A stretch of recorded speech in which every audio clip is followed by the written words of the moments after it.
आदरणीय दर्शकवृन्द नमस्कार। लेक्स नेपाल मार्फत हामीले ल टकमा चलाइरहेको यो बहसको श्रृङ्खलामा यहाँलाई हार्दिक स्वागत गर्छु। म गेराज पाण्डे। हामीले यो बहसको श्रृङ्खलामा पछिल्लो समय ज्यादै चर्चामा रहेको नागरिकता अध्यादेशका विषयमा हामी छलफल गरिरहेका छौँ। नागरिकता अध्यादेश जुन प्रकरणले आयो अथवा जुन अवस्थामा आएको छ यसप्रति चौतर्फी रूपमा संशयहरू उत्पन्न भएका छन्। विभिन्न कोणबाट यसको विश्लेषण गरिन थालिएको छ। यसको राष्ट्रियताका कोणबाट, लैङ्गिक समानताका कोणबाट, त्यसैगरी यसले राष्ट्रिय हितमा पार्ने प्रभावका कोणबाट पनि यसमा बहस हुन थालेका छन्। अहिलेको बहस हामीले विशेषतः अहिले जुन जारी गरिएको अध्यादेश छ त्यो अध्यादेश साँच्चैकै संविधानसम्म छ कि छैन, यो अध्यादेश जारी गरिँदाखेरि जुन संविधानले परिकल्पना गरेको नागरिकता सम्बन्धी प्रावधान हो त्यो प्रावधान अनुकूल अहिले अध्यादेश आयो कि आएन, यो नागरिकता सम्बन्धी राष्ट्रिय मात्र होइन अन्तर्राष्ट्रिय प्र्याक्टिसहरू के छ, अथवा नागरिकता प्रदान गर्ने, नागरिकता प्राप्त गर्ने हामीसँग अहिले विद्यमान थ्योरिटी अथवा थ्योरिजहरू के हुन्, कुन कुन सिद्धान्तमा नागरिकता हामीले प्रदान गर्न पाउँछौँ र अहिलेको जुन विवाद छ यो विवादको मेन चुरो कहाँबाट सुरु भएको, यी यावत विषयमा हामीले आज छलफल गर्दैछौँ। छलफलका लागि आज हामीसँग नागरिकता सम्बन्धी लामो समयसम्म अध्ययन गरिरहनु भएका, यसमै पिएचडी गरिरहनु भएका अध्येता हुनुहुन्छ हामीसँग आज नागरिकताको विषयमा जानकार व्यक्तित्व हाम्रो माझ उपस्थित हुनुहुन्छ। एसके तिमिनसेना, जसले चाहिँ नागरिकताकै विषयमा पिएचडी गरिरहनु भएको छ र नेपालमा सम्भवतः नागरिकता सम्बन्धी पिएचडी गर्ने यसअघि पिएचडी अथवा त्यो खालको अध्ययन नागरिकता उप भएको छैन र यो उहाँको पहिलो अध्ययन हो। हामीले अब कार्यक्रमलाई अगाडि बढाउने अनुमति चाहन्छौँ र कार्यक्रममा सर्वप्रथम हामीले आजको हाम्रो अतिथि एसके तिमिनसेनालाई स्वागत गर्न चाहन्छौँ। स्वागत छ सर यहाँलाई कार्यक्रममा। धन्यवाद एगेराजजी। अब विवादको जुन सुरु भएको छ नागरिकता अध्यादेश उप, तपाईँ आफैले चाहिँ जुन अध्यादेश आयो यो अध्यादेश संविधान सम्मत छ कि छैन, अथवा जुन प्रकरणबाट जुन अवस्थाबाट यो अध्यादेश ल्याइयो, जुन प्रकारले यो अध्यादेश ल्याइयो, किन भन्दा एकातिर हामीसँग विचाराधीन ऐन अथवा विधेयक छँदै थियो 2 वर्षदेखि, तर जुन प्रकारले यो अहिलेको अध्यादेश आएको छ यसको वस्तुस्थिति हेर्दाखेरि जुन अवस्थामा यो ल्याइएको छ त्यो सबै ठिक छ कि छैन, तपाईँले चाहिँ यसलाई कसरी विश्लेषण गर्नुहुन्छ? यहाँले केही प्रश्नहरू गर्नुभयो। यो संवैधानिक छ कि छैन भन्ने विषयमा प्रवेश गर्दाखेरि यो अहिले जारी गरिएको अध्यादेशमा भएका जुन प्रावधान छन् ती प्रावधान नेपालको संविधान 2072 मा पनि जस्ताको तस्तै छन्। तिनै प्रावधान हुन्। त्यसै प्रावधान, ती प्रावधानमा केही पनि अन्तर्वस्तुमा केही पनि फरक नपारिकन, त्यसको उद्देश्यमा केही पनि फरक नपारिकन यो अध्यादेश जारी गरिएको छ। संवैधानिक दृष्टिकोणले भन्ने हो भने यो अध्यादेशलाई असंवैधानिक भन्न मिल्दैन। अब जहाँसम्म अहिले विवादको विषय छ, अनि त्यही संविधान अनुसार कानुन बनाउने भनेर गत वर्ष प्रतिनिधि सभाको राज्य व्यवस्था तथा सुशासन समितिले प्रतिवेदन यही विषयमा जस्ताको तस्तै प्रतिवेदन प्रतिनिधि सभामा पनि पेश गरेको हो। अब त्यस दृष्टिकोणले यसलाई गैर कानुनी असंवैधानिक भन्न मिल्दैन। तर बदलिँदो राजनीतिक घटनाक्रममा राजनीति अलिक पेचिलो बन्दै गएको अवस्थामा यो अध्यादेश आउँदाखेरि यो अध्यादेश कतै केहीको प्रभावले आएको हो कि भन्ने विभिन्न कोणबाट विभिन्न किसिमका शङ्का उपशङ्काहरू त भइरहेका छन्। तर यसको विगतमा गएर यसको इतिहासतिर फर्केर हेर्दाखेरि अब यसलाई धेरै अनौठो मानिराख्नुपर्ने विषय चाहिँ होइन। जस्तो कि अब जुन शङ्काका दृष्टिकोणले यो नागरिकता अध्यादेशलाई हेरिएको छ, अब यसको विरोध यसकारण पनि भइरहेको छ कि यो व्यवस्थाले, अहिले जुन अध्यादेश आएको छ त्यो अध्यादेशको व्यवस्थाले कतै नागरिकता बढी बाँडिने पो हो कि, अथवा नेपाली नभएर, नेपाली मूलका नागरिक नभएर भारतीय मूलको वा अन्य देशका मूलका नागरिकहरूले नागरिकताको दुरुपयोग हुने हो कि सम्भावना त्यो बढी देखिएर त्यो त्यसप्रति शङ्का मान्छेहरूले उब्जाइरहेका छन्। त्यो चाहिँ तपाईँले सत्यता कति छ त्यसमा, तपाईँले आफूले के देख्नु भएको छ त्यसमा? यो अध्यादेशले यही कुरा हो, मुख्य शङ्का उपशङ्का गर्नुपर्ने र सन्देहको विषय यही हो। यसैमा शङ्का छन्, यसैमा बुझाइको अभाव पनि, कतिपय व्यक्तिहरूको बुझाइको अभाव पनि यसैमा देखिन्छ। यो अध्यादेशले नयाँ नागरिकलाई वा विदेशीलाई यो नयाँ नागरिकता वितरण गर्न यो अध्यादेश आएको होइन। यसले नयाँ नागरिकताको सिर्जना गर्दैन। यसले नागरिकता दिने भनेको पहिला नागरिकता लिइसकेका नेपाल नागरिकता ऐन 2063 बमोजिम अर्थात् नेपालको अन्तरिम संविधान 2063 बमोजिम नागरिकता लिइसकेका नागरिकै भन्नुपर्छ। अब जसको नागरिकता अहिलेसम्म रद्द भएको छैन तिनीहरूलाई नागरिक भन्नुपर्ने हुन्छ कानुनी रूपमा। ती नागरिकका सन्तानलाई नागरिकता दिन मात्रै आएको हो। नयाँ विदेशीहरूलाई अर्थात् नयाँ नागरिकको सिर्जना गर्नको लागि यो नागरिकता अध्यादेश जारी गरिएको होइन। जस्तो नयाँ नागरिकता सिर्जनाका लागि भन्नुभयो, त्यसको लागि होइन भन्नुभयो। जस्तो जन्मसिद्धका आधारमा जसले नागरिकता पाएका छन् उहाँका सन्तानले वंशजको नागरिकता पाउनुपर्ने जुन व्यवस्था गरेको छ त्यो के हामीसँग यथावत व्यवस्था हो कि वा यसले नयाँ सिर्जना गर्ने खालको शङ्का त उब्जिएको छ नि त यसमा? ठिक छ, तर यस्तो हो नि, नागरिकताको सिद्धान्त अनुसार नागरिकता प्राप्त गर्ने केही सिद्धान्तहरू छन्। त्यसमध्येको संसारभरिको नागरिकता प्राप्त गर्ने वा नागरिकता प्रदान गर्ने एउटा सिद्धान्त भनेको जस स्याङ्गुइनिस भनिन्छ, ल्याटिन वर्ड हो, ल्याटिन फ्रेज हो यो, र यो थ्योरी पनि हो नागरिकता प्रदान गर्ने वा वितरण गर्ने सिद्धान्तको सन्दर्भमा। अब त्यो थ्योरी अनुसार अर्थात् त्यो जस स्याङ्गुइनिस भनेको राइट टु ब्लडको थ्योरी हो। त्यो राइट टु ब्लडको थ्योरी भनेको नेपालीमा भन्दा हाडनाताको सिद्धान्त अनुसार अर्थात् रगतको सिद्धान्त अनुसारको एउटा थ्योरी हो।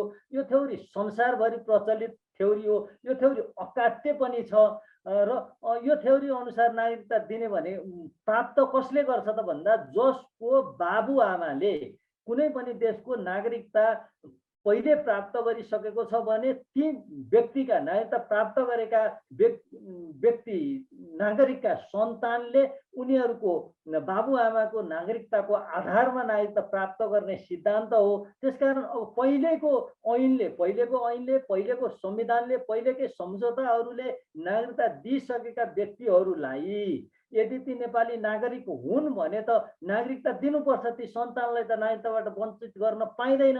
तर विषयवस्तु कहाँनिर गएर रोकिएको छ भन्नुहुन्छ भने 2063 साल कार्तिक 22 गते राजनीतिक दलहरूको बिचमा भएको सहमति अनुसार 2063 साल मङ्सिर 10 गते नेपाल नागरिकता ऐन जारी गरियो र त्यसै अनुसार त्यही प्रावधान अनुसार नै जस्ताको तस्तै राखेर 2063 साल माघ 1 गते नेपालको अन्तरिम संविधान 2063 जारी गरियो। ती प्रावधानमा चाहिँ 2046 साल चैत्र मसान्तभन्दा अगाडि नेपालमा जन्मेका जे जति मानिसहरू छन् तिनीहरूको बाबुको आमाको नागरिकताको के मतलब नगरिकन जहाँसुकैको नागरिक हुन् त्यसको वास्ता नगरिकन यदि तिनीहरू नेपालमा जन्मेको र नेपालमा बसिरहेको हुन् भने तिनीहरूलाई नागरिकता दिने भनेर एउटा प्रावधान त्यति बेला स्थापित गरे राजनीतिक दलहरूले, पार्लियामेन्टले स्थापित गर्यो। त्यसै अनुसार 1,90,726 जना व्यक्तिहरूले नागरिकता प्राप्त गरे। अब ती नागरिकका सन्तानलाई के गर्ने त? अब तिनीहरूलाई यदि नेपालको नागरिकता दिइएको छ भने तिनीहरू नेपालको नागरिक हुनु भने त तिनीहरूको सन्तानले पनि नेपालको नागरिकता त प्राप्त गर्नुपर्छ।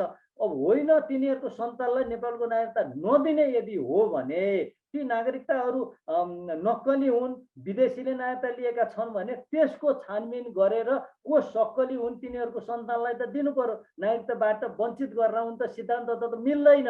त्यसकारण अब यहाँ अहिले अब नेपालको संविधान 2072ले जुन कुरा अङ्गीकार गर्यो, जुन कुरा स्थापित गर्यो, अनि प्रतिनिधि सभाको राज्य व्यवस्था तथा सुशासन समितिले जुन कुरा स्थापित गर्यो, अनि त्यसै बमोजिम मात्रै यो अध्यादेश आएको छ। त त्रुटि छ भने योभन्दा अगाडि नै त्रुटि भइसकेको छ। त्यसो भए यसलाई अझै सस्टेषण गरौँ। जस्तो तपाईँले भन्नुभयो कि 63 सालमा जुन ऐन आयो त्यो ऐनले चाहिँ जे प्रावधान गर्यो त्यो प्रावधानका आधारमा हाम्रो संविधान 72ले पनि त्यही कुरालाई निरन्तर दिएको छ। तर अब हाम्रो यहाँ तपाईँले जुन कुरा यहाँ व्यक्त गर्नुभयो त्यसले त नेपालको जुन नागरिकता प्रदान गर्ने जन्मसिद्धका आधारमा नागरिकता प्रदान गर्ने जुन आधार वर्ष छ अथवा कट अफ इयर छ त्यो कट अफ इयरले चाहिँ समस्या ल्यायो भनेर भन्न खोज्नु भएको तपाईँले। त्यसो भए अहिलेको जुन समस्या अथवा जुन विवाद देखिएको छ त्यो कट अफ इयरको कुरा यहाँले निकाल्नु भयो। यो विषयवस्तु अहिलेको अलिक जल्दो बल्दो विषय पनि छ, अलिकति बहसको विषय पनि छ। अनि त्यो कट अफ इयर भनेको चाहिँ जुन देशमा नागरिकता अनकन्डिसनल जसोली भनिन्छ। जसोली एउटा अघि मैले हामीले जस स्याङ्गुइनिस भन्ने एउटा थ्योरीको अर्थात् राइट टु ब्लडको थ्योरीको विषयमा चर्चा गऱ्यौँ। त्यो जसोली भनेको चाहिँ राइट टु सोयल हो। जुन माटोमा कुनै व्यक्ति जन्मिएको छ भने त्यो जुन माटोमा जन्मिएको छ त्यही देशको अर्थात् त्यही माटोको त्यही भूगोलको अर्थात् त्यही देशको नागरिकता दिने सिद्धान्त चाहिँ जसोली थ्योरी हो। त्यो जसोली थ्योरीमा पनि विभिन्न भेरिएसनहरू छन्। अनकन्डिसनल जसोली छ, अर्को कन्डिसनल जसोली छ, अर्को डबल जसोली छ, अर्को रिमेडियल जसोली छ। अब भयो के यहाँनिर त्रुटि भएको के हो त भन्नुहुन्छ भने 2063 साल कार्तिक 22 गतेको राजनीतिक दलहरूको सहमतिले 2046 साल चैत्र मसान्तभन्दा अगाडि नेपालको माटोमा जो जन्मिए तिनीहरूलाई नागरिकता दिने भनेर निर्णय गरे। त्यो निर्णय चाहिँ अनकन्डिसनल जसोली को थ्योरी अन्तर्गतको निर्णय हो। त त्रुटि त्यहीँनिर भयो, त्यहाँनिर त्रुटि भयो। त्यो त्रुटि भइसकेपछि अनि तिनीहरूले चाहिँ अब जन्मन चाहिँ 2046 साल चैत्र मसान्तभन्दा अगाडि जन्मनु पर्यो। त्योभन्दा पछाडिको जन्मेकोले पाएनन्। कट अफ डेट चाहिँ कट अफ इयर भनौँ, कट अफ डेट चाहिँ 2046 साल चैत्र मसान्त नै भयो। त्योभन्दा पछाडि जन्मनेले पाएनन्। तिनीहरूले नागरिकता चाहिँ नेपालको नागरिकता ऐन 2063 जारी भएको 1 वर्षभित्रमा लिइसक्नु पर्थ्यो नागरिकता। अनि त्यो 1 वर्षभित्रमा लिन नसक्नेले अर्को 1 वर्षभित्र निवेदन दिए पनि नागरिकता पाउने भन्ने त्यो प्रावधान 2063 सालको नागरिकता ऐनमै छ। त्यसअनुसार पछि पनि नागरिकता प्राप्त गर्दै गए। कतिले नागरिकता लिए, कतिले निवेदन मात्रै दिएका छन्। अनि त्यो कट अफ इयर भनेको चाहिँ त्यो मितिभन्दा अगाडि जन्मेकाले नागरिकता पाउने भए, त्योभन्दा पछाडि जन्मेकोले फेरि पाउँदैन। अहिले कट अफ इयर चाहिँ चेन्ज भयो भन्ने कतिपय धारणा पनि आइरहेको छ। त्यो कट अफ इयर भन्ने जुन फेज हो, जुन प्रावधान हो, त्यो अनकन्डिसनल जसोलीको थ्योरीमा मात्रै यो कन्डिसन एप्लाई हुन्छ, अन्त एप्लाई हुँदैन यो कट अफ इयर भन्ने। जस्तो वंशजको आधारमा नागरिकता पाउने सिद्धान्तमा जस स्याङ्गुइनिसमा अर्थात् राइट टु ब्लडमा चाहिँ कट अफ इयरको कुनै प्रावधान हुँदैन। किन त जहाँ बाबुआमा जहाँको छन् तिनीहरूले निरन्तर त्यो देशको नागरिकता पाइरहन्छन्। बाबुआमाको आधारमा छोराछोरीले पाउँछन्, फेरि छोराछोरीको आधारमा नाति नातिनाले पाउँछन्। यो परम्परा चल्दै जान्छ। त्यसकारण जस स्याङ्गुइनिसमा कट अफ इयरको कुनै प्रावधान हुँदैन। कट अफ इयरको प्रावधान जसोलीको पनि अरू सिद्धान्तमा अरू भेरिएसनमा जस्तो conditional Jasoli, double Jasoli, remedial जसोलीमा पनि कट अफ इयरको त्यो मान्यता लागू हुँदैन। त अनकन्डिसनल जसोलीको थ्योरीमा मात्रै यो सिद्धान्त एप्लाई हुन्छ। कट अफ डेटको अवधारणा त्यहाँ एप्लाई हुन्छ। त्यो कट अफ डेटलाई चाहिँ 2019 साल पुस 1 गते थियो। नेपालको संविधान 2019 साल पुस 1 गते कट अफ इयर गरेको थियो। त्योभन्दा अगाडि फेरि जो जन्म सबै त्यसले पाउने त्यो अनकन्डिसनल जसोली थियो। त्यो अनकन्डिसनल जसोली चाहिँ 2019 सालको संविधानले स्टप गरिदियो। त्यसपछि त्योभन्दा पछाडि सबै स्टप नै थियो। तर अनि 2047 सालको संविधानले फेरि 2047 साल त्यही कार्तिक अर्थात् संविधान प्रारम्भ भएको मितिलाई कट अफ इयर सारिएको भन्ने पनि एउटा अवधारणा आएको छ। त्यो सारेको हुँदै होइन। त्यो त्यहाँ त खालि नागरिकताको के भने नागरिकको परिभाषा मात्रै गरिएको छ। को वंशजको आधारमा नागरिक हुने भनेर त्यो परिभाषा मात्रै अर्थात् योग्यता मात्रै तोकिएको हो। अनि त्यसभन्दा पछि आएर 2062-63 को आन्दोलन पछि 2063 साल कार्तिक 22 गते राजनीतिक दलको सहमतिले त्यो कट अफ इयरलाई यतातिर सार दिए। यता 19 सालबाट यता 30 वर्ष यतापट्टि सार दिए। त्यहीँनिर चाहिँ बर्बाद भएको छ। त्यसअनुसार जन्मसिद्धको नागरिकता पाए। त्यो जन्मसिद्धको नागरिकता भनेको राइट टु सोइल हो। त्यो चाहिँ जन्म स्थानको आधारमा जुन ठाउँमा जन्मेको छ त्यही ठाउँको आधारमा नागरिकता पाए। नेपालमा जन्मेको र बसेको जति सबलाई दिउँ 46 साल चैत्र मसान्तसम्मकोलाई भनेर भनिदिए। त्यसअनुसार नागरिकता पाए। समस्या यहाँनिर सिर्जना भयो। आजको ठुलो समस्या त्यही बेला हामीले जनताका आधारमा नागरिकता दियौँ 46 सालभन्दा अगाडि जन्मेका भनेर। त्यसले के सिर्जना गरिदियो भन्दाखेरि अहिले हामीले यदि आङ्कलन मात्र गर्ने भने पनि उहाँहरूका सन्तान जो अहिले वयस्क भइसकेका छन् ती सन्तान एउटा नागरिकता प्राप्त गरेको एकजना परिवारमा 3 जना जति अथवा 2 जना जति मात्र सन्तान जन्मेका छन् भने त जसले त्यो जन्मसिद्धका नाममा पाए नागरिकता उनीहरूले अहिले वंशजको नागरिकता पाउँदाखेरि अहिले भएका तराई मधेसमा भएका जति पनि नेपालीहरू छन् उहाँहरू अल्पमतमा पर्छन्। त्यस पछाडि बाहिरको अथवा भारतीय मूलका नागरिकहरूको त्यहाँ बाहुल्यता हुन्छ भनेर जुन खालको एउटा भाष्य बनाइएको छ, अब यो कति सत्य हो? तपाईँले यसले चाहिँ अब साँच्चीकै समस्या ल्याउने सक्ने सम्भावना कति छन्? तपाईँले आफूले चाहिँ के देख्नु भएको छ यसप्रति? अब अल्पमत तराईमा अहिले यो प्रावधानले तराईकामा हाम्रो आदिवासी जनजाति अर्थात् त्यहाँको भूमिपुत्रहरू अल्पमतमा पर्छन् कि बहुमतमा पर्छन् कि के कसो हुन्छन् भन्ने एउटा छुट्टै विषय भयो। तर सैद्धान्तिक रूपमा के हो भने जसले यो संसारभरिको बाबुआमा जुन देशको नागरिक छन् तिनका सन्ततिले त्यो बाबुआमाको नागरिकता प्राप्त भएको देशको नागरिकता पाउँछन्। होइन, ती मान्छेहरू नेपाली होइनन्, विदेशीले नागरिकता लिएका छन्, त्यो अनकन्डिसनल जसोली अनुसार अर्थात् जन्मसिद्ध नागरिकता 1,90,726 जतिले लिएको भन्ने जुन चर्चा भइरहेको छ, जुन आँकडा छ, त्यसअनुसार कि ती नागरिकहरू विदेशीले लिए यी स्वदेशी होइनन् भनेर त्यसको छानबिन गरेर अधिकार सम्पन्न आयोग बनाएर छानबिन गरेर कि त त्यो नागरिकता रद्द गर्नु पर्यो। होइन भने नागरिकता दिइसकेपछि अब बाबुआमाले चाहिँ नागरिकता दिए, बाबुआमालाई नै रोक्नु पर्थ्यो नागरिकता दिनबाट। बाबुआमाले नागरिकता दिइसकेपछि अब सन्तानले चाहिँ बाबुआमाको नागरिकता चाहिँ देखाएर हिँड्न पाउने, तर त्यस आधारमा छोराछोरीलाई चाहिँ नागरिकता दिनु हुँदैन। नागरिकता दिइयो भनेदेखि चाहिँ यहाँ विविध समस्याहरू सिर्जना हुन्छन् भनेर भन्नु चाहिँ यस अनुसार चाहिँ त्यो औचित्यपूर्ण देख्दिनँ मैले। जस्तो तपाईँले समस्या चाहिँ कहाँ देख्नु भएको छ? कतिपयले यदि त्यसो हो भने त हामीले आम सर्वसाधारणले बुझ्ने के भन्दाखेरि जन्मसिद्धका नाममा नागरिकता दिनु समस्या भएको हो त्यसो भए नेपालका लागि? जन्मसिद्धको आधारमा नागरिकता दिनु त्यति बेलाको निर्णय नै त्रुटिपूर्ण भयो। जुन 63 साल कार्तिक 22 गते राजनीतिक दलहरूले सहमति गरे त्यो सहमति नै त्रुटिपूर्ण छ। त्यो सहमतिमा टेकेर नेपाल नागरिकता ऐन 2063 जारी गरियो।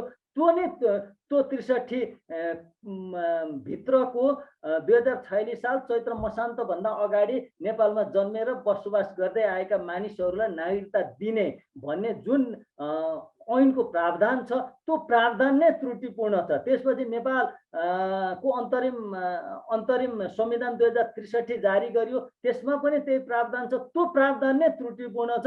ती त्रुटिपूर्ण प्रावधानको कारणले गर्दा नागरिकता पाए व्यक्तिहरूले नागरिकता लिए, ती नागरिकता नेपालीले लिए विदेशीले लिए भन्ने त्यो छानबिनको विषय होला, सरकारले छानबिन गर्ला, त्यो छुट्टै विषय हो। तर त्यो प्रावधानमा टेकेर नागरिकता लिइसकेपछि तिनीहरूको सन्तानलाई त के तिनीहरूको बाबुआमा नै नेपालको नागरिक होइनन्? यिनीहरूले छलकपट गरेर जालजेल गरेर नक्कली प्रमाण पेश गरेर तिनीहरू नेपालका नागरिक होइनन्, अर्कै देशका नागरिक हुन्, नेपालको नागरिकता प्राप्त गर्न सके। तिनीहरूले अर्को देशको पनि नागरिकता लिइराखेका छन्, अर्को देशको पनि नागरिकता बोकिराखेका छन्। तिनीहरूसँग दोहोरो नागरिकता छ भनेर कि त ती मान्छेहरूको नागरिकता रद्द गर्नु पर्यो। होइन भने सैद्धान्तिक रूपमा बाबुआमाको नागरिकता छ भने छोराछोरीलाई त नागरिकताबाट वञ्चित गर्नु चाहिँ तर्कसङ्गत र यो सैद्धान्तिक हुँदैन। हुन त तपाईँले पनि अघि यो नीतिगत राष्ट्रको आफ्नो एउटा नीति हुन्छ नागरिकताप्रति र त्यो नीतिगत रूपमा चाहिँ नागरिकता दिनुपर्छ भन्ने खालको कुरा त तपाईँले गर्नुभएको थियो अघि। जस्तो नेपाल जस्तो देशका लागि यो जन्मसिद्ध नागरिकता अब अरू देशको प्र्याक्टिस के छ जो चाहिँ अब विकासोन्मुख मुलुकहरू छन् र नेपाललाई पनि हामीले विकासोन्मुख मानिरहेका छौँ अथवा त्यो विकासोन्मुख भन्दै आएका छौँ। यो अवस्थामा जस्तो नेपाल जस्तो देशले जन्मसिद्धका आधारमा जुन नागरिकता 63 सालमा बाँडियो, अब त्यो भुल त्रुटि भयो भनेर तपाईँले यहाँले भन्दै गर्दाखेरि हामीले त्यसो भए यो जन्मसिद्धका आधारमा जुन नागरिकता दिने प्रावधान छ त्यो प्रावधानलाई नै हटाउनु पर्ने अवस्था हो कि अहिले नेपालको आवश्यकता के हो? तपाईँले चाहिँ अन्तर्राष्ट्रिय अध्ययनको हिसाबले पनि भन्दाखेरि के हो अहिलेको आवश्यकता? अब अहिले जन्मसिद्धको आधारमा अर्थात् राइट टु सोइलको आधारमा नेपालमा नागरिकता दिइँदैन। त्यो नागरिकता दिने प्रचलन त्यो चाहिँ 2019 सालको संविधानले नै रोक्यो। 19 साल पुस 31 भन्दा पछाडि नेपालमा जन्मेकोले नागरिकता पाउँदैनन्। खालि बाबुआमाको नागरिकता छ भने बाबुको त्यति बेला अलिक पितृ सदात्मक थियो, त्यति बेलाको नागरिकताको जुन प्रावधान थियो, जो बाबुको नागरिकताको आधारमा मात्रै पाउने थियो, वंशजको वंशज अर्थात् राइट टु ब्लड हो त्यो। वंशज भनेको चाहिँ हाडनाताको सिद्धान्त अनुसार हामी वंशजको नागरिक भयौँ, त्यसको त्यो प्रावधान मात्रै थियो। त्यही प्रावधानलाई 2047 सालको संविधानले पनि कन्टिन्यू गर्यो। जन्मसिद्धको त त्यो प्रावधानै हटाइहाले, त्यो थिएन। पहिले जन्मेको त पाउने भयो, किन त्यो प्रावधान त्यो कट अफ इयर 19 साल पुस 1 गते भन्दा उतापट्टि जन्मेको त पाउने भयो, किन कट अफ त्यहीँनिर कट अफ इयर भनेको स्टप गरेको हो। कट अफ इयर भनेको जन्मेको आधारमा चाहिँ अब नागरिकता नदिने है भनेर त्यो स्टप गरेको हो। त्योभन्दा पछिकोले पाउँदैन थिए। फेरि 62-63 आएर चाहिँ त्यो कट अफ इयर यता सारेर ल यो समयसम्मको भनेर 46 साल चैत्र मसान्तसम्मलाई पार दिए। अब यहाँनिर यो पार्नु हुँदैन थियो, के कारणले पार्नु हुँदैन थियो भन्ने विषयमा मैले यहाँलाई यहाँ अलिकति स्पष्ट पार्छु। जस्तो नागरिकता, कुनै पनि देशको नागरिकता कानुन कस्तो हुनुपर्छ, नागरिकता सम्बन्धी नीति कस्तो हुनुपर्छ भन्नेमा दुई प्रकारको हुन्छ।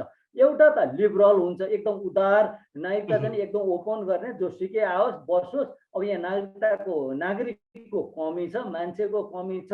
यहाँ यो देशले रोजगारी दिन सक्छ, राख्न सक्छ, पालन पोषण गर्न सक्छ, हरेक कुरा गर्न सक्छ। हामीलाई जनशक्ति चाहिएको छ भनेर लिबरल पोलिसी अपनाउने एउटा सिद्धान्त भयो। अर्को रिजिड सिद्धान्त भयो, होइन हामीलाई भइराखेकै नागरिक बढी छन्, अब हामी थप नागरिक सिर्जना गर्न सक्दैन। अरू नागरिक सिर्जना गर्ने भनेको त आकाशबाट झार्ने होइन, अर्को देशबाट आउने हो। त्यसकारण अर्को देशकोलाई खुकुलो पार्न सकिँदैन भन्ने एउटा रिजिड थ्योरी छ। त अब नेपालको सन्दर्भको कुरा गर्दाखेरि त्यो अब कुनै पनि देशको नागरिकताको सिद्धान्त रिजिड हुन्छ कि लिबरल हुन्छ भन्ने कुरा त्यहाँको भू राजनीतिले पनि निर्धारण गर्छ। हेर्नुहोस् है त, नेपालको भू राजनीति भनेको त्यो देश जानेर छ, त्यो देशको भूगोल कहाँनिर छ, पृथ्वीको कुन भागमा छ, त्यो भूगोल अर्थात् त्यो देश कुन भागमा छ, त्यो देशका छिमेकीहरू कस्तो छन्, त्यो देश ल्यान्डलक छ कि छैन, र छिमेकीहरूको पपुलेसनको स्थिति कस्तो छ, शक्तिको स्थिति कस्तो छ भन्ने कुरा चाहिँ भू राजनीतिको कुरा भयो। अब नेपालको भू राजनीतिलाई हेर्दाखेरि उत्तरतिर करिब 1.5 अरब जनसङ्ख्या भएको ठुलो विशाल कन्ट्री छ, शक्ति राष्ट्र छ। दक्षिणतिर पनि 1.25 अरब जति जनसङ्ख्या भएको एउटा शक्ति राष्ट्र छ। हेर्नुहोस् है, नेपालको भू राजनीतिलाई हेरौँ। अब नेपालको सिटिजनसिप पोलिसी कस्तो हुन्छ भन्ने कुरा भू राजनीतिलाई हेर्दै गर्दाखेरि अब ठुल्ठुला देश छन्, ठुल्ठुलो जनसङ्ख्या छ एकातिर, अर्कोतिर फेरि यी देशहरूसँगको नेपालको सिमाना के छ त भन्दा ओपन छ। जोसुकै जहिले पनि आउन पाउँछन् यहाँ आएर। अब जस्तो भारतसँगको कुरा गर्दाखेरि नेपाल भारत बिचको सन् 1950 को शान्ति तथा मैत्री सन्धि अनुसार चाहिँ त्यहाँको नागरिक यहाँ पनि आउन पाउने, यहाँको नागरिक त्यहाँ पनि जान पाउने, बन्द व्यापार व्यवसाय घुमफिर गर्न सब थोक गर्न त्यही देशको नागरिक सरह गर्न पाउने भन्ने 1950 को शान्ति तथा मैत्री सन्धि छ। त्यसै गरी 1900 टोपबहादुर सिंह सर्वोच्च अदालतको पूर्व न्यायाधीश टोपबहादुर सिंहको एउटा संवैधानिक कानुन भन्ने पुस्तक छ। त्यो पुस्तकमा चाहिँ एउटा सन्धि सम्झौताहरूको सङ्ग्रह पनि छ। त्यहाँ उहाँले लेख्नुभयो अनुसार नेपाल र चीन बिचमा सन् 1956 भएको एउटा सन्धि अनुसार भारतसँग जुन प्रकारको व्यवस्था थियो त्यस्तै खालको व्यवस्था चीनको नागरिकहरू पनि यहाँ आउन पाउने, घुमफिर गर्न पाउने, व्यवसाय गर्न पाउने भन्ने त्यो प्रावधान छ। यहाँ हेर्नुहोस् है, अब यहाँ कहाँनिर हामी फसेका छौँ भन्ने कुरा। अब यसरी हेर्दा त नेपालमा त सबै आउन जान पाउने भए, सबै आउन जाने, व्यापार व्यवसाय बस्न पाउने भए, बोर्डर ओपन छ। यहाँ आउनलाई भिसा कुनै पनि देशको अनएराइभल भिसा छ। अर्को मुलुकको मान्छे यहाँ आएर बस्नको लागि पनि एकातिर त्यो छ, ठुल्ठुला कन्ट्री छन्, बोर्डर ओपन छ, एकातिर त्यो छ। अब यो अवस्थामा नेपालको नागरिकता नीति रिजिड हुनुपर्छ कि लिबरल हुनुपर्छ? अब यो हाम्रो दर्शकहरूले पनि यसको चाहिँ मूल्याङ्कन गर्नुहुन्छ। अब मैले भन्छु यो अवस्थामा नेपालको नागरिकता नीति रिजिड हुनुपर्छ, अर्थात् विदेशीहरूले सजिलैसँगले जन्मको आधारमा, त्यो जन्मको आधारमा नागरिकता पाउने कस्तो थ्योरी हो भने त्यो लिबरल थ्योरी हो, त्यो एकदम उदार थ्योरी हो। जो जन्मन्छ त्यसले नागरिकता पायो। हेर्नुहोस्, अरू केही कन्डिसन पुरा गर्नु परेन। हो, त्यही एकातिर हामीलाई रिजिड नागरिकताको नीति चाहिएको छ। हाम्रो जनसङ्ख्या यही धेर छ, यही जनसङ्ख्यालाई यो देशले, यो सरकारले म्यानेज गर्न सकेको छैन। दसौँ लाखको के कुरो गर्नु, 50, 60, 70, 80 लाख यो देशका नागरिकहरू रोजगारीको लागि विदेश जानु परेको छ। एकातर्फ यो समस्या छ, यो अवस्था छ। अर्कोतिर त्यो कट अफ इयरलाई चाहिँ 2019 साल पुस 1 गतेबाट यता अगाडि 30 वर्ष यता पछाडि धकेल दिएर चाहिँ 2046 साल चैत्र मसान्तसम्म ल्याएर नागरिकतालाई चाहिँ अब खुकुलो नीति बनाइदिएर नागरिकता बाँडे।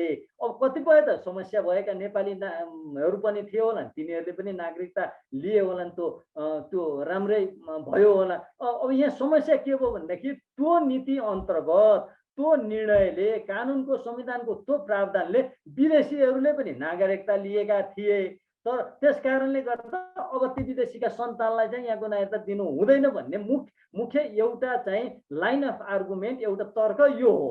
अब ठिक छ, विदेशीहरूले नागरिकता लिएका थिए, तिनीहरू जेन्युन नेपालीहरू थिएनन्, तिनीहरू नक्कली नेपालीहरू थिए भने त त्यो तिनीहरूले लिएको नागरिकता छानबिन गरेर ती नागरिकताहरू रद्द गर्नु पर्यो नि त पहिला। अब बाबु र आमाले लिएको नागरिकता चाहिँ यही देशको छँदैछ, उनीहरू यही देशको नागरिकता देखिन्छन् कागजी रूपमा, कानुनी रूपमा, सैद्धान्तिक रूपमा भने अब तिनीहरूको सन्तानलाई नागरिकता दिनु हुँदैन भनेर, नागरिकता बढी हुन्छ, हामी अल्पमतमा पर्छौँ भन्ने कुरा चाहिँ सैद्धान्तिक रूपमा चाहिँ उचित हुँदैन। अब व्यवहारिक रूपमा के हुन्छ, अब के भइरहेको छ, के भएको छ, त्यो अर्कै विषय भयो। अब हामी कार्यक्रमको अन्त्यतिर पनि छौँ। मलाई लाग्छ यति कुराहरू बुझिसके पछाडि हाम्रा दर्शक, हाम्रा श्रोताहरूले धेरै कुराहरू नागरिकताको विषयमा जति पनि यो विवादहरू थियो त्यो विवाद हामीले अलिकति भए पनि निर्मूल पार्ने प्रयास गर्यौँ भन्ने मलाई लाग्छ। अब अन्त्यतिर जस्तो तपाईँले भन्नुभयो, अब हामीसँग विकल्प नै छैन उहाँहरूलाई, अब उहाँहरूका सन्तानलाई अनागरिक बनाउने अथवा नागरिकता विहीन बनाउने हामीसँग त्यो अवस्था पनि छैन अहिले। त्यसो भए अब तपाईँले तपाईँको आफ्नो यो अध्ययनले नेपालप्रति, तपाईँको नेपालको नीतिप्रति अथवा नेपालको जुन भूगोल बनोट पनि अघि हामीले कुरा गऱ्यौँ, नेपालको सांस्कृतिक आदान प्रदानका कुराहरू पनि गऱ्यौँ, अहिलेको अवस्थामा हेर्दाखेरि नेपालले अब यसको चाहिँ पर्मानेन्ट सल्युसन, एउटा स्थायी अब समाधान हामीले गर्नुपर्ने आवश्यकता अब आजको दिनमा देखिएको जस्तो अब यहाँ महसुस भएको छ। अब यो अवस्थामा नेपालले साँच्चीकै के गरियो भने अथवा नेपालबाट के गरियो भने चाहिँ यो नागरिकता सम्बन्धी जति पनि विवाद छ यो सधैँका लागि समाधान हुन्छ भन्ने तपाईँको आफ्नो निर्कल के हो? अब हेर्नुहोस् न, हामी यो 62-63 पछि चाहिँ हामी यो नागरिकताको सन्दर्भमा एकदम डरलाग्दो ट्र्यापमा फसिसक्यौँ। यो ट्र्यापबाट निस्कनको लागि बडो कठिन भइरहेको छ। अब यही कठिन छ, अब संविधानले यसरी निस्कने भनेर बाटो खोलेको छ। अब त्यसै अनुसार अध्यादेश जारी गर्दाखेरि यहाँ ठुलो कन्ट्राडिक्सन भइरहेको छ, विरोध भइराखेको छ। त यसको विकल्प पनि छैन, कि नागरिकता रद्द गर्नु पर्यो कि नागरिकता दिनु पर्यो। अब यसको लागि अब यति मात्रै होइन, फेरि सबका सब नागरिकताको समस्याको समाधान चाहिँ यो जन्मसिद्धको नागरिकता लिएका बाबुआमाका सन्तानलाई नागरिकता दिने बित्तिकै पनि सबका सब समस्या पनि समाधान हुँदैन। कुन समस्या बाँकी रहन्छन्? त्यस पछाडि समस्या फेरि के बाँकी रहन्छन्? तराईमा एउटा कुरा, अब विभिन्न लेखहरूको माध्यमबाट मैले आफूले व्यक्तिगत गएर फिल्डमा रिसर्च गरेको छैन, मेरो सेकेन्डरी डाटाको आधारमा भन्नुपर्दाखेरि तराईका डोम, चमार, खदबे, तेली लगायतका त्यहाँका दलित समुदायहरू, भूमिहीन समुदायहरू, जस्तो भनौँ न एउटा वादी समुदाय छ, ती विभिन्न समुदायका मान्छेहरू जो नेपालमै जन्मेका हुन्, पुस्तौँ पुस्तादेखि नेपालमै छन्, नेपालमै बसेका छन्, उनीहरूको राष्ट्रियता नेपाली नै हो, उनीहरूको धर्म संस्कृति परम्परा नेपाली नै हो, उनीहरूको माटो यही हो, तर उनीहरूले नागरिकता पाएका छैनन् भन्ने कुरा थुप्रै दस्तावेजको आधारमा मेरो बुझाइ हो। जस्तो उहाँहरूले केही प्रमाण पेश गरे पछाडि उहाँहरूले कि त वंशजको नागरिकता कि त अङ्कित नागरिकता प्राप्त गर्ने त्यो अवस्था रहँदैन कि प्रमाणहरू उहाँले पेश गरे पछाडि जन्मसिद्धकै आधारमा दिनुपर्ने हुन्छ? यहाँ समस्या छ। हेर्नुहोस्, अब त्यसको लागि यो नागरिकता ऐन अनुसार यो नागरिकता जेन्युनली काम गर्ने हो भने त्यहाँको जनप्रतिनिधिले, अरू मान्छेहरूले, राजनीतिक दलहरूले जेन्युनली काम गर्ने हो भने उनीहरूले नागरिकता प्राप्त गर्न सक्छन्। अहिलेको कानुनै पर्याप्त छ। तर यहाँ चाहिँ त्यो भइरहेको एक्जिस्टिङ कानुनलाई आक्रमण गरिन्छ, बेला बेलामा आक्रमण भएको छ। हेर्नुहोस् है त, जति बेला कस्ता खाले आक्रमण भए अब मैले तपाईँलाई भनौँ न, जस्तो 2007 सालमा नेपालमा राणा शासनको विरुद्धमा क्रान्ति सुरु भयो। त्यो क्रान्ति सुरु भएपछि राणा शासन ढल्न लाग्यो। अब राणा शासन ढल्न लागिसकेपछि राणा शासकहरूले नेपाल र भारतको बिचमा सन् 1950 को अर्थात् त्यो समय भनेको नेपालको तिथिमिति अनुसार 2007 सालको सुरुतिरै 2007 सालको सुरुतिरै शान्ति तथा मैत्री सन्धि गरे। शान्ति तथा मैत्री सन्धि गर्दाखेरि त्यहाँ त्यो सन्धिको बुँदा 6 र 7 मा चाहिँ नागरिकतासँग पछि त्यति बेला नागरिकता कानुन त नेपालमा थिएन, तर त्यो सन्धिको बुँदा नम्बर 6 र 7ले नेपालको नागरिकता कानुनलाई अहिले पनि प्रभाव पारिराखेको छ। त्यो भयो है। त्यसअनुसार नागरिकता कानुन बन्यो, 2000 नेपाल नागरिकता 2009 आयो, त्यो अत्यन्तै फ्लेक्सिबल आयो। त्यसले त त्यो सबले नागरिकता पाउँथे, त्यो एउटा नाम मात्रैको कानुन थियो। त्यस विषयमा धेरै चर्चामा जानु पर्दैन, त्यो प्रारम्भिक अवस्था थियो। अब 2019 सालमा 17 सालमा राजनीतिक परिवर्तन भइसकेपछि 2019 सालमा जुन नागरिकता कानुन आयो, त्यो नागरिकता कानुन रिजिड थियो, तर त्यो अति रिजिड थियो भन्छु मैले। फेरि त्यति रिजिड पनि हुनु हुँदैन, केही छिद्रहरू केही ठाउँहरू त्यो जेन्डर डिस्क्रिमिनेटरी थियो कि जेन्डरलाई पुरा टोटली भेदभावपूर्ण थियो त्यो चाहिँ। अब म फेरि जेन्डर डिस्क्रिमिनेसन चाहिँ हुनुपर्छ भन्छु। नागरिकता ऐनको सन्दर्भमा हाम्रो जस्तो देशको नागरिकता कानुनमा जेन्डर डिस्क्रिमिनेसन त हुनै पर्छ भन्छु, तर त्यो चाहिँ अति जेन्डर डिस्क्रिमिनेटरी थियो, एक्सट्रिम थियो। त्यो डिस्क्रिमिनेसन चाहिँ एक्सट्रिम थियो। त्यस्तो आयो, त्यही कानुन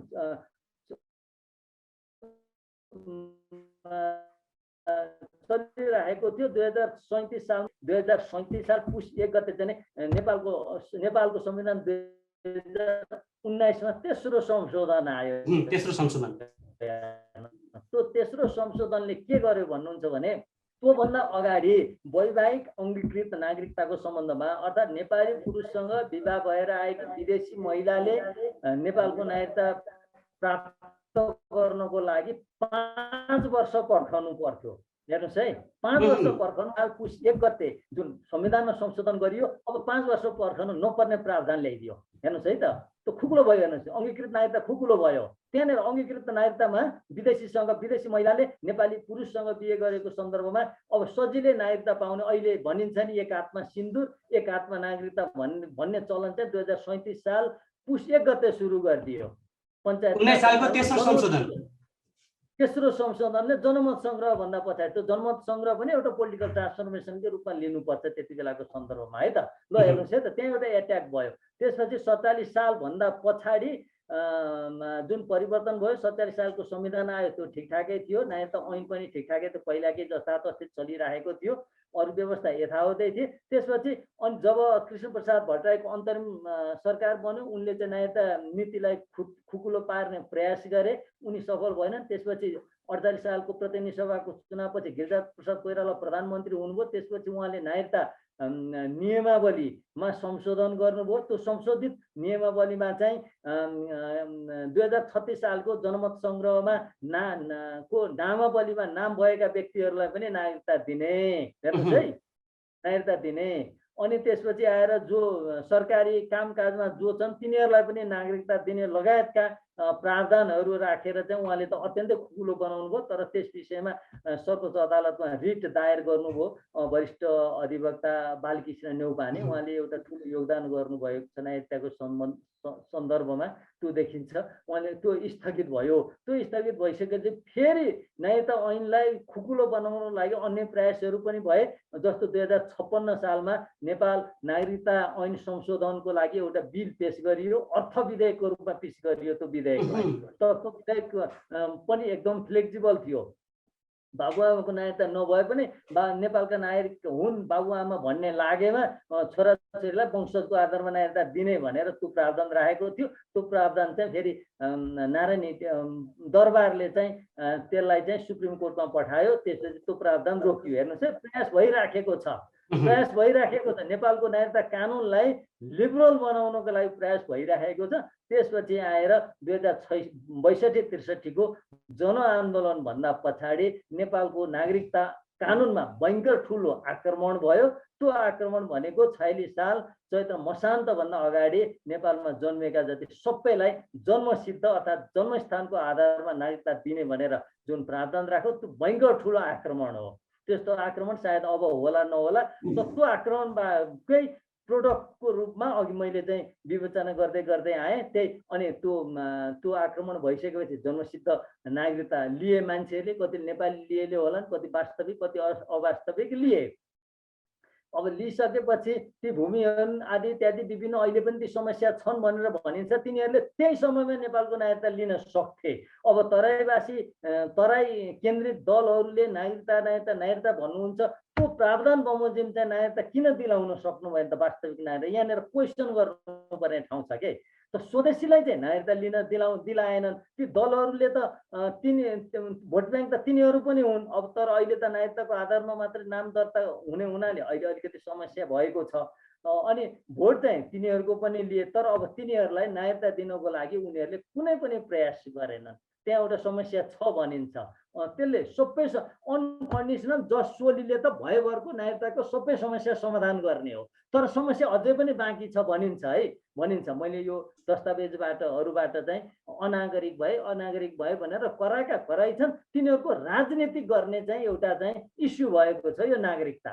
त्यसो भए तपाईँले त एउटा डरलाग्दो के देखाउनु भयो भन्दा, डरलाग्दो एउटा तस्बिर के देखाउनु भयो भन्दा, त्यो राजनीति गर्नेहरूले नागरिकता त्यो जुन प्रावधान छ, नागरिकताका प्रावधानहरू छ, तिनीहरूलाई चाहिँ जहिले पनि एउटा आफ्नो अनुकूल जुन बेला हुन्छ त्यो बेलामा चाहिँ त्यही अनुसार प्रयोग गर्ने, होइन भने त्यो विवादलाई सधैँभरि आफूले एउटा विवादकै रूपमा बनाइराख्ने, ताकि भोलिका दिनमा आफूलाई नागरिक कुनै पनि राजनीतिक शक्ति प्राप्त गर्दाखेरि होस् अथवा त्यो राजनीतिक दाउपेच गर्दाखेरि त्यो बेलामा चाहिँ फेरि यहाँ त्यो फेरि यो इस्यु उठाइदिने। यो त समाधान हुन त धेरै गाह्रो रहेछ नि। त्यो त राष्ट्रिय राजनीतिसँग जोडिएको कुरा छ।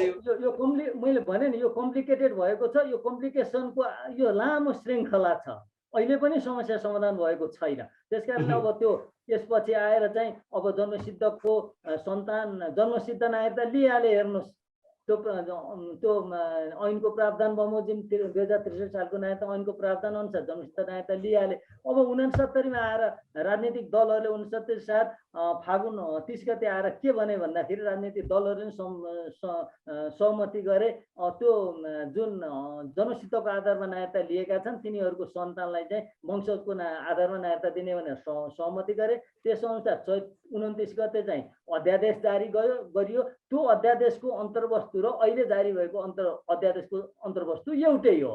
त्यही अनुसार जन्मसिद्धको सन्तानलाई वंशजको नागरिकता दिने भनेर नेपालको संविधान 2072मा पनि त्यही प्रावधान राखियो। अनि त्यसै अनुसार चाहिँ कानुन बनाउनु भनेर राज्य व्यवस्था तथा सुशासन समितिले त्यही प्रावधान पारित गर्यो। अनि त्यसै अनुसार अहिले यो अध्यादेश जारी भएको छ।